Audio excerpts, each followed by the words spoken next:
Chapter retirement है, इसको मैं थोड़ा जल्दी जल्दी रिवाइज कराऊंगा क्योंकि एडमिशन में हम सब कुछ कर चुके हैं, ठीक है ना। चलो, रिटायरमेंट में ना सेम रिवैल्यूएशन अकाउंट बनाते हैं। रिवैल्यूएशन का कंसेप्ट सेम एज एडमिशन, तो मैं एडमिशन में बता चुका हूँ। तो जो रिवैल्यूएशन अकाउंट बनाने का कंसेप्ट है वो सेम कौन सा होगा, एडमिशन चैप्टर का, ठीक है। पार्टनर कैपिटल के यहाँ पे भी सेम 4 स्टेप होते हैं, जहाँ पे डिफर होगा मैं बताता हूँ। जब तुम पार्टनर कैपिटल बनाओगे पहला स्टेप क्या होता है, ओपनिंग बैलेंस। और जो मेरे स्टूडेंट है वो सब ये जानते हैं, इससे बहुत ईजी है। जिनको ये नहीं आता है वो पीछे वीडियो चले जाएँ, चेंज इन PSR वहाँ पर डली हुई है। ओपनिंग बैलेंस कहाँ मिलेगा, बैलेंस शीट में। डिस्ट्रीब्यूट आइटम कहाँ मिलेंगे, बैलेंस शीट में। रिवैल्यूएशन प्रॉफिट लॉस कहाँ मिलेगा, मेन आंसर। अब इन तीनों की एक्सप्रेशन मैं नहीं दूंगा क्योंकि वो ऑलरेडी 2 चैप्टर में जा चुकी है। इसमें जो डिफर है वो गुडविल है। क्या है, गुडविल। यहाँ पे गुडविल की एंट्री होती है गेनिंग टू सेक्रीफाइस। सर ये तो चेंज इन PSR, जी हाँ, same as change in PSR। ध्यान रखना, एडमिशन में गुडविल को छोड़ दो, बाकी हर चैप्टर में गुडविल की एंट्री गेनिंग टू सेक्रीफाइस है। चाहे चैप्टर चेंज इन PSR हो, चाहे चैप्टर रिटायरमेंट हो, चाहे चैप्टर डेथ हो, सब में एंट्री गुडविल की क्या होगी, गेनिंग टू सेक्रीफाइस। तो ये एक पहला है जो डिफरेंस है। बाकी जितना भी मैंने अभी तक बोला है सारा एडमिशन तक का सेम था। अच्छा, चेक में आ जाओ। ये भी एडमिशन का जो पहला पॉइंट था, 4 स्टेप के बाद हम चेक करते हैं any asset taken by partner. ये ध्यान रखना, जैसे ये 4 स्टेप कंप्लीट कर लो, अभी मैं क्वेश्चन कराऊंगा, उसके बाद चेक करना है any asset taken by partner, और फिर चेक करना है एनी पेमेंट। तो जो भी 4 स्टेप के बाहर है, जो चेक करने वाला प्रोसेस है वो सारा 2 साइड का होता है। कोई एसेट लेके जाएगा वो भी पार्टनर लेकर 2 में आएगी, कोई पेमेंट होगी वो भी कहाँ आएगी, 2 में। तो ध्यान रखना, 4 स्टेप के बाद क्वेश्चन को बंद मत कर देना, ये 2 चीज़ें चेक कर लेना, ठीक है ना। चलो, अब प्रैक्टिस के लिए मैं तुम्हें क्वेश्चन दिखा रहा हूँ, वो करते हैं। चलो देखो भाई, ये हमें नॉर्मल क्वेश्चन कर रहे हैं, तो मैं तुम्हें यहाँ पे बताऊंगा कि नॉर्मल क्वेश्चन क्या होता है, ठीक है ना। ये क्वेश्चन है। चलो, रिवैल्यूएशन में 3 एडजस्टमेंट इग्नोर होती हैं, इस चैप्टर का पार्ट नहीं है। तो पहला है गुडविल। गुडविल क्या करते हैं, इग्नोर। 3 एडजस्टमेंट कौन सी इग्नोर होती है, मैं बोल भी देता हूँ। गुडविल, कैपिटल और लायबिलिटी पे ऑफ, फिलहाल ये इग्नोर है, इसको हटाओ। लैंड एंड बिल्डिंग, अच्छा यहाँ लिखा है एप्रिशिएट। एप्रिशिएट का मतलब क्या होता है, बढ़ना। एसेट का बढ़ना क्या होता है, मुनाफा। मुनाफा कहाँ जाता है, bye side, by land and building. तो ये बाय में आया क्योंकि मुनाफा है, एप्रिशिएट।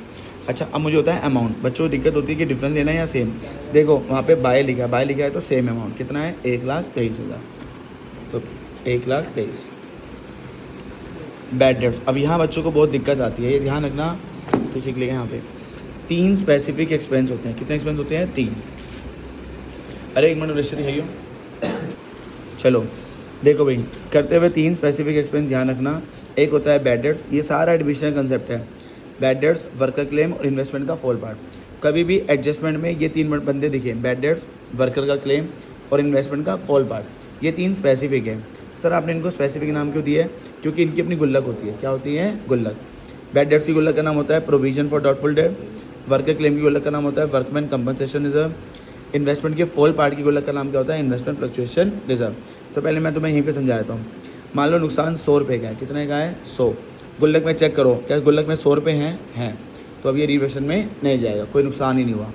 ध्यान रखना, रिवैल्यूएशन में तब जाएगा जब गुल्लक से पैसे ना निकल पा रहे हो। यहाँ तो निकल रहे हैं, गुल्लक में 200 है, नुकसान 100 का है, निकल रहे हैं, तो रिवैल्यूएशन में नहीं जाएगा। फिर से, नुकसान कितने का है, 100 का, गुल्लक में भी कितने हैं, 100। क्या ये नुकसान गुल्लक में से निकल पा रहे हैं, निकल पा रहे हैं, ये भी रिवैल्यूएशन में नहीं जाएगा। इन्वेस्टमेंट कम हो रही है 100 से, पर गुल्लक में कितने हैं, 80। बताओ कितने निकाल नहीं पा रहे हो, 20। तो रिवैल्यूएशन में से कितने आएंगे, 20। इनके अलावा और किसी की गुल्लक नहीं होती। वो 3 कौन कौन से हैं, bad debts, worker claim, investment का फॉल पार्ट।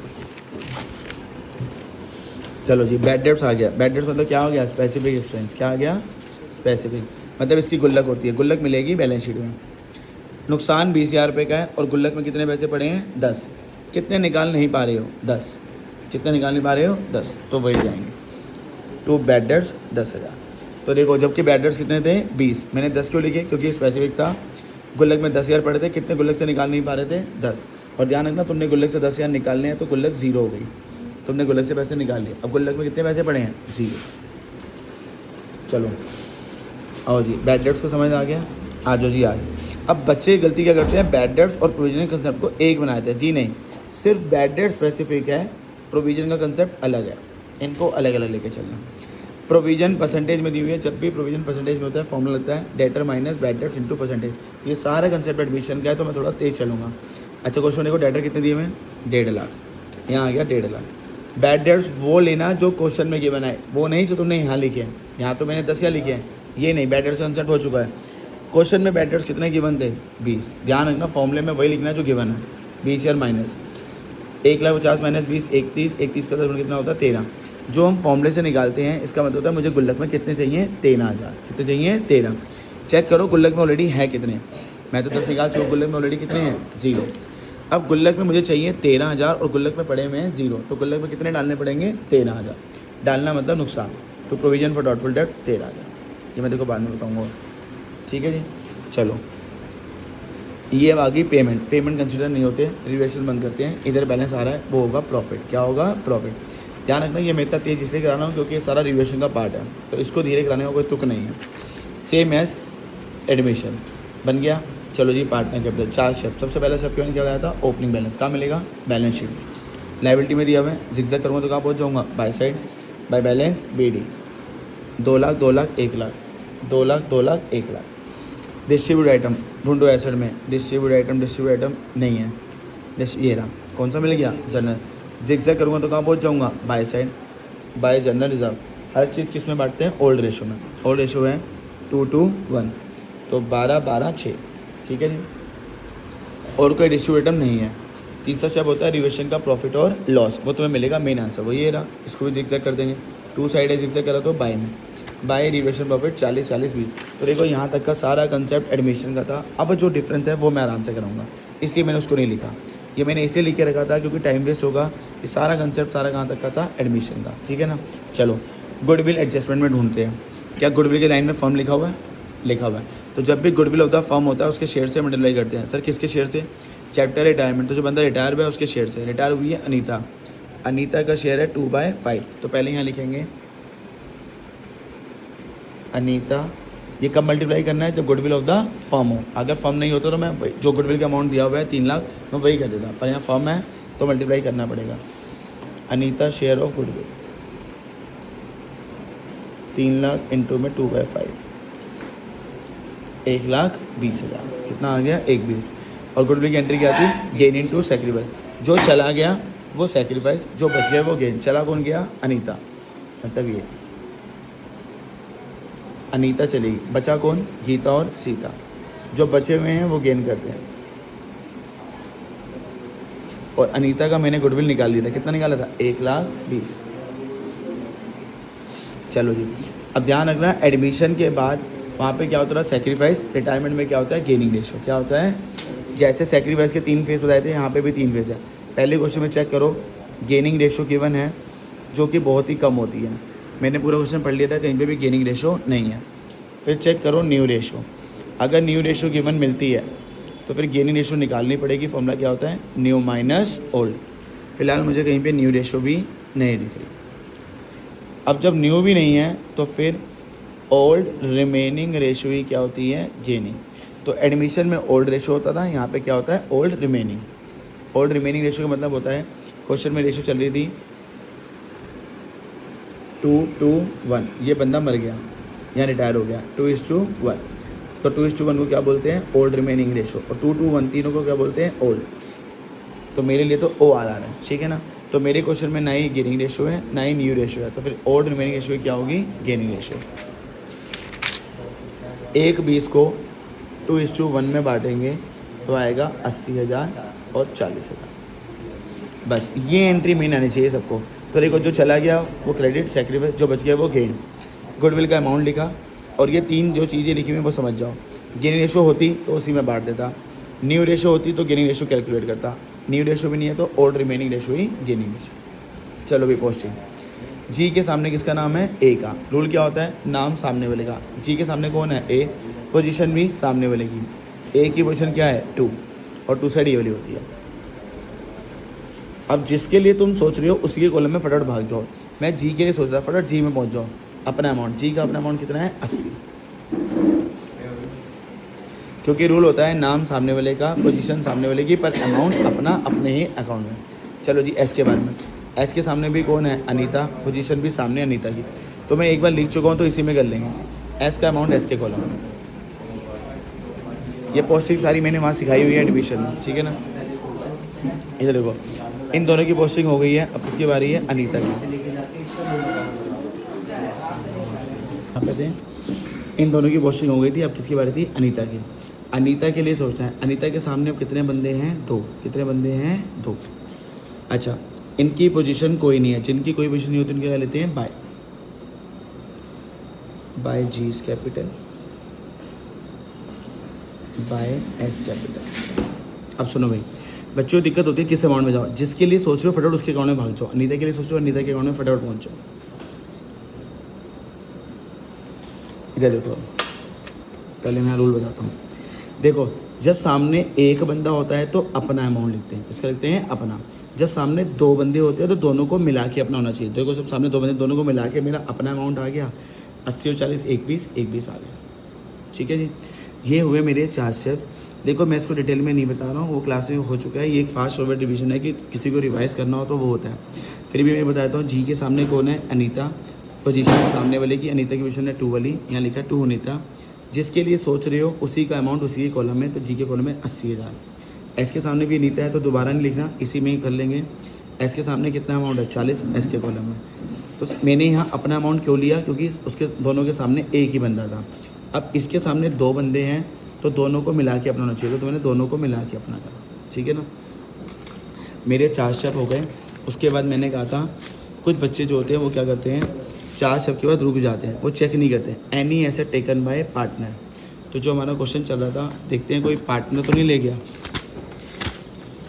इस पॉइंट में कहीं नहीं लिखा कि कोई पार्टनर एसेट लेके गया है, तो मुझे ये चीज़ नहीं मिली। ठीक है जी, एनी पेमेंट, कोई पेमेंट हुई है, हुई है। Anita was paid 80,000 immediately by cheque, तो पेमेंट दिख गई। जो भी 4 स्टेप के बाहर चीज़ें चेक वाली हैं वो सारी कौन सी साइड होती है, 2 साइड। कौन सी होती है, 2 साइड। ये 2 में क्यों जाता है, ये क्लास में बता दिया गया। और चेक दिया है तो 2 बैंक, और अनीता को दिए हैं 80,000। तो देखो भाई इधर 4 स्टेप के बाद जैसी 2 चीज़ें मैं चेक कर लूँगा तो मेरा काम हो गया। तो मेरे भी 4 स्टेप्स हो गए, पेमेंट हो गई। अब करना है बैलेंस। क्या करना होता है, बैलेंस। सबसे पहले बैलेंस होता है जो बंदा रिटायर हुआ है। मेरे क्वेश्चन में रिटायर कौन हुआ है, अनीता। और अनीता का बैलेंस जाता है लोन में। कहाँ जाता है, तो ध्यान रखना, ऐसे नहीं किसी का भी बैलेंस कर दिया। पहले बैलेंस किसका करना है, अनीता का। तो ध्यान रखना, एडमिशन से जो डिफर है वो ये वाला पॉइंट है कि पहले बैलेंस किसका करेंगे, अनीता का। तो देखो इधर बैलेंस कैसे करते हैं, बाय वाले प्लस और 2 वाले माइनस। तो जो ये बैलेंस बनेगा, बाय वाले प्लस और 2 वाले माइनस, ये तो ना सिखाओ ना। तो बैलेंस आएगा 2,92,000। इसको डाल देंगे लोन में, 2A लोन। ये कैसे आया है, बैलेंसिंग फिगर। अब बच्चे को बैलेंसिंग फिगर कैसे निकालनी होती है, देखो ये बाय वाले प्लस कर लेना और उसमें से 2 वाला एक 80,000 क्या कर देना, माइनस। तो जब तुम बाय वाला प्लस करोगे तो तुम्हारा टोटल आएगा 372। चलो, अब क्वेश्चन यहाँ पे ये आता है, यहीं पे बच्चा मरता है। तो अब तुम भी सुन लो, अगर क्वेश्चन में देखो रिटायरिंग पार्टनर का बैलेंस कर लेना। अब क्वेश्चन में चेक करो, अगर एडजस्टमेंट में कैपिटल वर्ड हुआ, कौन सा वर्ड हुआ, कैपिटल, तो बैलेंस शीट फिर कैलकुलेट होगा, बैलेंस नहीं होगा, बचे हुए बंदों का बैलेंस। तो देखो पहली एडजस्टमेंट में गुडविल लिखा था, लैंड एंड बिल्डिंग है, बैड डेट्स है, प्रोविजन है, पेमेंट है, कैपिटल कोई वर्ड नहीं है। अगर क्वेश्चन में कैपिटल नहीं है, एडजस्टमेंट में नो कैपिटल। अगर कैपिटल नहीं है क्वेश्चन में तो बिल्कुल सिंपल है, रिमेनिंग पार्टनर्स का सिंपल बैलेंस कर दो। क्या कर दो, बैलेंस। कोई कैलकुलेशन की कोई नीड नहीं है। तो रिमेनिंग पार्टनर का बैलेंस कर दो। बैलेंस से बताया कैसे निकालते हैं, बाय वाले प्लस और 2 वाले माइनस। तो सर अगर कैपिटल वर्ड होता वो अगली वीडियोस में है। तो जब कैपिटल नहीं है तो बिल्कुल सिंपल है, बाकी जो बचे हुए पार्टनर हैं उनका भी बैलेंस कर दो। पर बाकी बचे हुए बंदों का बैलेंस किस नाम से जाता है, बैलेंस CD। ये ध्यान रखना, बचे हुए पार्टनर बैलेंस CD, और जो बंदा रिटायर हो गया किस नाम से आएगा, लोन से। ठीक है ना। बैलेंस कैसे निकालना है अभी बताया, बाय वाले प्लस 2 वाले माइनस। तो तुम्हारा यहाँ पे बैलेंस बचेगा 172 और इधर बचेगा 86, और तुम्हारा टोटल भी बताया तो कितना आएगा, 252 और 186। तो मैं एक बार तुम्हें दिखा भी देता हूँ प्लस माइनस कैसे करते हैं, क्योंकि ये बिल्कुल बेसिक चीज़ें हैं, फिर भी दिखाता हूँ। 1,60,000 कितने होते हैं, हाँ ये टोटल आ गया ना, 126 है, 126। 1,00,000 और 6,000 कितने होते हैं, 1,6 और 20, 126। 126 में से 40,000 माइनस करूँगा तो 86। तो बाय वाले प्लस और 2 वाले माइनस। ये बैलेंस CD कोई, मैंने बैलेंस CD यहाँ लिख दिया, जी यहाँ आएगा। ठीक है ना, ये बिल्कुल क्विक रिवीजन है। ध्यान रखना, पहले बैलेंस किसका करोगे, जो बंदा रिटायर हुआ उसका बैलेंस किस में डालोगे, लोन में। बाकी बचे हुए का बैलेंस तब करोगे जब क्वेश्चन में कैपिटल ना हो, ये ध्यान रखना। तभी मैंने चेक करा, कैपिटल नहीं था तो मैंने बैलेंस कर दिया। ठीक है ना। एक क्वेश्चन तुम्हारे लिए रिवीजन के लिए ये हो गया। और एक मेरे पास तुम्हारे लिए ये भी है, इसको फटाफट समझाऊंगा। वो पेपर का है, इलस्ट्रेशन नंबर 35 दिखाइए। चलो इसको फटाफट ओरली बताता हूँ, क्योंकि रिटायरमेंट ओरली ही करना इनफ है, क्योंकि मैंने एडमिशन में सारी वीडियोस डाल दी थी। चलो पहले हम रिवैल्यूएशन अकाउंट बना रहे हैं। क्या बना रहे हैं? रिवैल्यूएशन। गुडविल लिए, एक मिनट, रिवैल्यूएशन बनाते हैं इसका भी। गुडविल लिए एडजस्टमेंट क्या करते हैं? इग्नोर, पढ़ने का कोई फ़ायदा भी नहीं है। अच्छा, पेटेंट रिड्यूस हुए हैं। पेटेंट्स क्या होती हैं? एसेट। एसेट का कम होना क्या होता है? नुकसान। मैं पहुंचा यहाँ पे 2 पेटेंट्स, ठीक है ना। अब परसेंटेज के आगे बाय है तो सेम लेंगे, मतलब कौन सी पेटेंट लेंगे? 20%। चेक करो पेटेंट्स दिया कितना हुआ है। पेटेंट दिया हुआ है 1 लाख। 1 लाख का पीसमेंट कितना होता है? 1 लाख का पीसमेंट 20,000। तो ये चीज़ें मैं इसलिए ओरली बता रहा हूँ क्योंकि ये सब एडमिशन में हम कर चुके हैं, तो यहाँ दोबारा करने का रोल नहीं है। अच्छा, आगे मशीनरी भी लिखा हुआ है। कितना लिखा हुआ है? 90। और क्वेश्चन था रिड्यूस ही हुआ है, तो एसेट का कम होना क्या होता है? नुकसान। मैं फिर पहुंच गया 2 मशीनरी। बट दिक्कत ये है कि यहाँ परसेंटेज के आगे बाय वर्ड तो क्या लेते हैं? डिफरेंस। क्या लेते हैं? डिफरेंस। अब डिफरेंस कैसे लेगा? ऊपर तो अमाउंट है और नीचे परसेंटेज दी हुई है। ऊपर वाले को 100% मानते हैं। क्या मानते हैं? 100। तो जो बैलेंस शीट में फिगर होती है उसे 100% मानते हैं। तो बताओ डिफरेंस 100% और 90 का डिफरेंस कितना हुआ? 10। तो 2 मशीनरी 5 लाख का 10% 50,000। तो देखो मैंने इसमें डिफरेंस क्यों नहीं लिया? क्योंकि वहाँ बाय था तो 20, यहाँ बाय नहीं था तो क्या लिया? डिफरेंस। तो यहाँ पे तुम्हारे दोनों पॉइंट आ गए। Provision for doubtful date. और अभी मैंने क्वेश्चन बताया था, जब भी प्रोविजन परसेंटेज में होता है क्या लगाते हैं? फॉर्मूला। फॉर्मूला क्या है? Debtor minus bad debts into में परसेंटेज। डेटर कितने दिए हुए हैं जरा जाके देखते हैं। क्वेश्चन में डेटर दिए हुए हैं 4 लाख, 4 लाख, और बैड डेट्स नहीं है। देखो कोई भी एडजस्टमेंट में बैड डेट्स नहीं है। अब कुछ मूर्ख ये ले माइनस कर देते हैं, अरे ये प्रोविजन है, हमें बैड डेट्स माइनस करना है। यहाँ होता है बैड डेट्स एडजस्टमेंट में, यहाँ पे बैड डेट्स नहीं है तो 0। तो 4 लाख का 6 कितना होता है? 24,000। क्या होता है? अब मुझे गुल्लक में कितने पैसे चाहिए? 24। चेक करता हूँ गुल्लक में है कितने, जो बैलेंस शीट में होता है। गुल्लक में है कितने? 20, और मुझे कितने चाहिए? 24। तो गुल्लक में 4,000 डालने हैं। डालना मतलब क्या होता है? नुकसान। To provision for doubtful debt 4,000। Worker की लाइबिलिटी मैंने बताया था, वर्कर क्लेम क्या होता है? स्पेसिफिक। क्या होता है?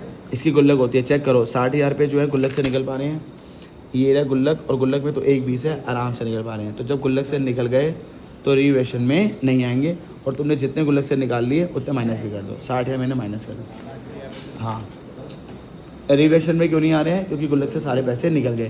देखो तभी ये स्पेसिफिक है, ध्यान रखना। जब भी ये 3 जो मैंने बताए हैं पहले, वो 3 आए तो गुल्लक से चेक करना। तो वर्कर क्लेम यहाँ पे नहीं आएगा क्योंकि वो गुल्लक से निकल गया। Z took investment and market value. Market value का मतलब होता है पक्की बात है मुनाफा नुकसान हुआ होगा, बट अगर यहाँ लिखा होता है बुक वैल्यू, बुक वैल्यू पे कोई मुनाफा नुकसान नहीं है। मार्केट वैल्यू यहाँ लिखी हुई है 176, और बुक वैल्यू कितनी है? 150। इन्वेस्टमेंट बढ़ रही है, एसेट का बढ़ना क्या होता है? मुनाफा। और कितने से बढ़ रही है? 26। By investment 26। अब आगे लिखी हुई है पेमेंट। तो पेमेंट तो रिलेशन का पार्ट नहीं है। तो अब करते हैं बैलेंस। बैलेंस आ रहा है बाय साइड। बाय साइड जब बैलेंस आता है उसे क्या बोलते हैं? लॉस। और हर चीज़ किसमें बढ़ती है? ओल्ड। तो ये तुम्हारा अपना क्वेश्चन है क्योंकि ये सेम एज एडमिशन है, ठीक है ना। चलो पार्टनर कैपिटल के पहले 3 स्टेप आसान से जो है वो फटाफट मैं तुम्हें बताया तो फिर आगे बढ़ते हैं। पहला स्टेप होता है ओपनिंग बैलेंस। क्या होता है? ओपनिंग। इसको जरा यहाँ रखिए। ओपनिंग बैलेंस कहाँ मिलते हैं? Balance sheet. ये रे लाइबिलिटी में जिक्स करूँगा तो कहाँ पहुँच जाऊँगा? बाय साइड 680, 320 और 210। बाय बैलेंस बीडी 680, 320 और 210। तो बैलेंस बीडी तो आराम से लेना। फिर क्या ढूंढते हैं? Distribute item. पहले मैं एसेट में जाता हूँ। डिस्ट्रीब्यूट आइटम ये रहा, एक गुडविल और एक एडवर्टीजमेंट सस्पेंस। तो जिनको डिस्ट्रीब्यूट आइटम नहीं पता वो एडमिशन लिए वीडियो पहले देख लें। फिर भी मैं यहाँ बताता हूँ 4 कौन से होते हैं और सीक्वेंस में याद करने हैं। पहला एनी रिजर्व, दूसरा प्रॉफिट एंड लॉस, तीसरा एडवर्टीजमेंट सस्पेंस और चौथा गुडविल। तो मुझे यहाँ पे 2 मिल गए। और क्या हुआ? जितने मर्जी मिल जाए, मैंने तो जिगजैग करना है। अच्छा, अब कई बच्चे यहाँ गुडविल में गेन इनटू सैक्रिफाइस, अरे नहीं, जो गुडविल एडजस्टमेंट में होती है उसकी एंट्री गेन इनटू सैक्रिफाइस है। जो बैलेंस शीट में है वो नॉर्मल डिस्ट्रीब्यूट आइटम है, और डिस्ट्रीब्यूट आइटम का सिर्फ जिगजैग करते हैं। तो ये दोनों चीज़ें जिगजैग करूँगा तो कहाँ पहुँच जाएंगे? 2 साइड, 2 गुडविल और 2 एडवर्टीजमेंट सस्पेंस। किस रेशो में बांटेंगे? ओल्ड। अब यहाँ पे रेशो ना 1/2, 1/3 और 1/6 दी हुई थी। तो पहले रेशो ठीक कर लेना, 1/2, 1/3 और 1/6। सबको बड़े जैसा बनाना है। 2 को 6 बनाना है तो किससे मल्टीप्लाई करना पड़ेगा? 3 से। 3 को 6 बनाना है तो 2 से, और ये तो 6 बने हुए हैं। तो फिर ऊपर आई 3:1, तो ओल्ड रेशो कितनी बनी मेरी 3:1। कुछ नहीं करना, छोटे वालों को बड़े जैसा बनाना है। 2 को 6 के लिए ऊपर 3 हुआ, 3 को 6 के लिए ऊपर 2 हुआ। तो देखो भाई तरफ 3:1 में बांटा तो 30, 20 और 10 आ गया। एडवर्टीजमेंट सस्पेंस कितना दिया हुआ है 36, इसको भी किसमें बांटना है 3:1। चलो जी इधर ढूंढते हैं। मैंने लिखा था डिस्ट्रीब्यूट एनी रिजर्व, तो एनी रिजर्व में तो WCR भी आता है। अच्छा एनी रिजर्व में एक चीज़ नहीं आती, वो कौन सी नहीं आती, एम्प्लॉइज़ प्रोविडेंट, बस उसके अलावा सारे रिजर्व। अब देखो कुछ बच्चे जो माइनस नहीं करते फिर वो दिक्कत क्या करते हैं, वो पूरे 1:20 बांटा है। देखो 1:20 थे पर मैंने 60 निकाल लिए, तो कितने बचे 60। तो अब जो डिस्ट्रीब्यूट होगा पार्टनर्स को वो कितना डिस्ट्रीब्यूट होगा 60, क्योंकि 60 तुम निकाल चुके हो। गुल्लक में कितने बचे हैं 60। अच्छा लायबिलिटी में जिक्र करूँगा तो कहाँ पहुँच जाऊँगा बाय साइड, बाय WCR। तो देखो मैंने पूरे 1:20 नहीं बांटे, मैंने 60 ही बांटे, 30, 20 और 10, ठीक है। Employees provident fund any reserve में नहीं आता। Investment fluctuation reserve any reserve आता है। 60,000 को फिर से बांटेंगे, 30,000, 20,000 और 10,000। तो ये तो थे मेरे दो स्टेप। अब तीसरा स्टेप क्या होता है, और कोई डिस्ट्रीब्यूटर दिया हुआ है नहीं, रिवैल्यूएशन का प्रॉफिट और लॉस। ये लॉस है बाय साइड, जिक्र करूँगा तो कहाँ पहुँच जाऊँगा to side. To revaluation loss 24,000, 16,000 और 8,000। अब यहाँ से मैं करना स्टार्ट करूँगा। 3 स्टेप हो गए, चौथा क्या होता है गुडविल। अब गुडविल की एंट्री क्या होती है, गेनिंग टू सेक्रीफाइस। तो चलो गुडविल के पॉइंट में चलते हैं। और गुडविल ऑफ द फर्म है तो शेयर से क्या करेंगे मल्टीप्लाइड। जो गया है वो है Z, और Z का शेयर है 3:1 मतलब 1/6। तो यहाँ पहले लिखेंगे, देखो भाई इधर Z share of goodwill multiply कब करते हैं, जब गुडविल ऑफ द फर्म होता है। 3 लाख इंटू में 1/6 50,000। और मैंने बताया एंट्री क्या होती है गेनिंग टू सेक्रीफाइस। जो चला गया वो क्या करेगा सेक्रीफाइस। तो एंट्री क्या बनेगी टू Z कैपिटल, जो चला गया। जो बच गए बचे कौन X और Y, वो दोनों क्या हो जाएंगे डेबिट। तो पहले बताओ एंट्री, अमाउंट को भी छोड़ो। गेनिंग टू सेक्रीफाइस, जो चला गया वो सेक्रीफाइस क्रेडिट, जो बच गए वो डेबिट। अच्छा मैंने निकाल लिया Z का शेयर गुडविल कितना था 50, मैंने कितना लिखा 50, ठीक है ना। अब इसको किस में बांटते हैं गेनिंग रेशो में। किस में बांटते हैं गेनिंग। चेक करो क्वेश्चन में गेनिंग रेशो गिवन है या नहीं है। और मैंने तो बताया बहुत केसेस में नहीं होती, कहीं पे भी कोई गेनिंग रेशो नहीं है। फिर क्या चेक करते हैं न्यू रेशो। ध्यान देना यही पैटर्न एडमिशन में भी है, न्यू रेशो भी नहीं है। तो अब क्या होता है ओल्ड रिमेनिंग रेशो ही क्या होती है गेनिंग। ओल्ड रिमेनिंग कितनी निकलेगी, इसको पकड़िए 3:1 है, ये बंदा चला गया तो ओल्ड रिमेनिंग कितनी आई 3:2। तो 3:2 में बांटा 50,000 को, 30,000 और 20,000। अब इसकी पोस्टिंग X के सामने कौन है Z, सामने एक ही बंदा, ध्यान रखना अमाउंट अपना ही लेना होगा। पहले नाम सामने लिखा Z, पोजीशन सामने वाली Z की पोजीशन क्या है 2, तो मैंने लिखा 2Z कैपिटल। किसके लिए सोच रहे हो X, फटाफट X के कॉलम में अपना अमाउंट। X का अमाउंट कितना है 30। आ जाओ जी Y के सामने कौन है Z, कौन है Z, नाम सामने वाले का, पोजीशन सामने वाली की। तो एक बार लिख चुके हो, दोबारा 2Z कैपिटल नहीं लिखना। तो Y का अमाउंट Y के कॉलम में, Y का अमाउंट कितना है 20। तो मैंने X के लिए भी कर लिया, Y के लिए भी कर लिया। अब किसकी बारी है Z के सामने दो बंदे हैं। अब पोस्टिंग का रोल क्या होता है, नाम तो वही रहता है सामने वाले का, दो नाम बंदे हैं सामने X और Y। इनके आगे कोई पोजीशन नहीं है तो क्या लेंगे बाय। अब ध्यान रखना Z के लिए सोच रहे हो, फटाफट Z में पहुंचो, Z में अमाउंट लिख लो।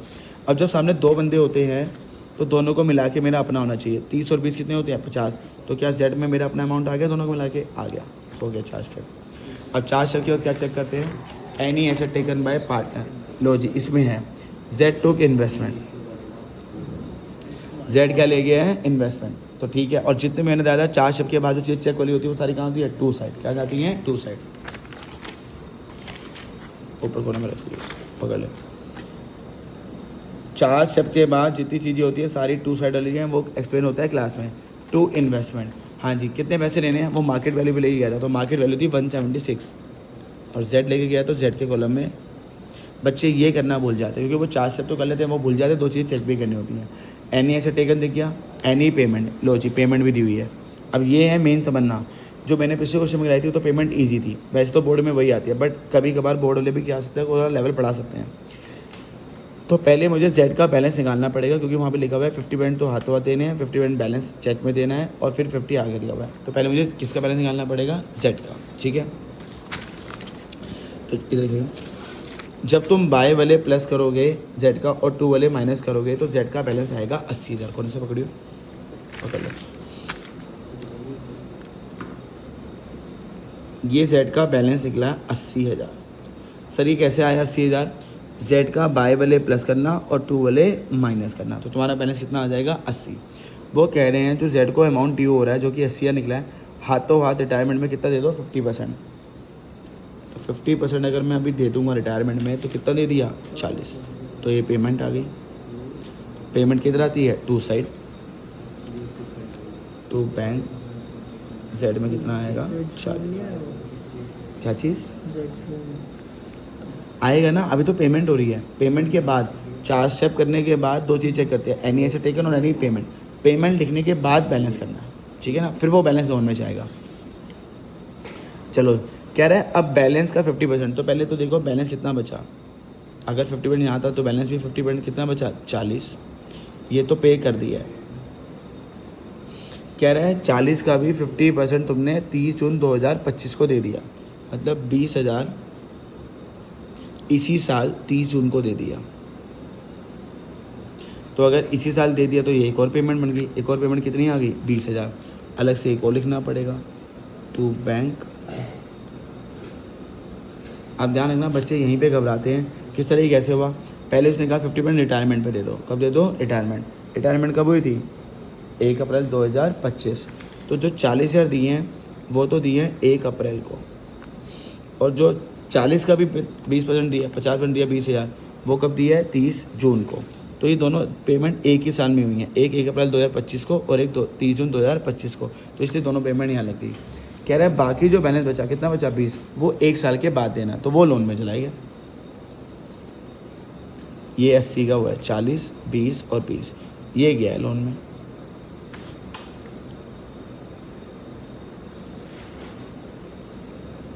टू लोन 20,000, ठीक है।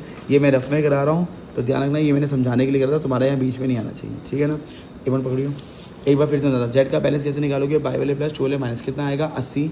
50% वो कह रहा है हाथों हाथ रिटायरमेंट में दे दो। रिटायरमेंट हुई थी 1 अप्रैल को। 1 अप्रैल को तुमने कितने पैसे दे दिए 40। To bank 40। यहाँ डेट लिखना नहीं होता पर पेमेंट इस साल हुई है। कह रहे हैं अब बैलेंस का भी 50%। बैलेंस का भी 50% करूँगा कितना आएगा 20,000। वो तुमने 30 जून 2025 में तो इसी साल दे दिए, तो एक और पेमेंट होगी इस साल टू बैंक 20,000। कह रहे हैं बाकी 1 साल के बाद तो वो लोन हो गया, ठीक है। अब जैसे ही रिटायरिंग पार्टनर काम हो जाता है मैं चेक करता हूँ बचे हुए पार्टनर का बैलेंस करना है या कैलकुलेट करना है। तो चेक करूँगा किसी भी एडजस्टमेंट में कैपिटल है, इसमें तो नहीं है, गुडविल है इसमें, तो इसमें पेटेंट और मशीनरी है, इसमें डाउटफुल डेप्ट है, वर्कर क्लेम है, इन्वेस्टमेंट है, पेमेंट है, कहीं पे भी कैपिटल नहीं है। तो अगर कैपिटल नहीं होती, नो कैपिटल, एडजस्टमेंट में कहीं पे भी कैपिटल वर्ड नहीं है, तो सिंपल है रिमेनिंग पार्टनर्स का बैलेंस कर दो। क्या कर दो बैलेंस।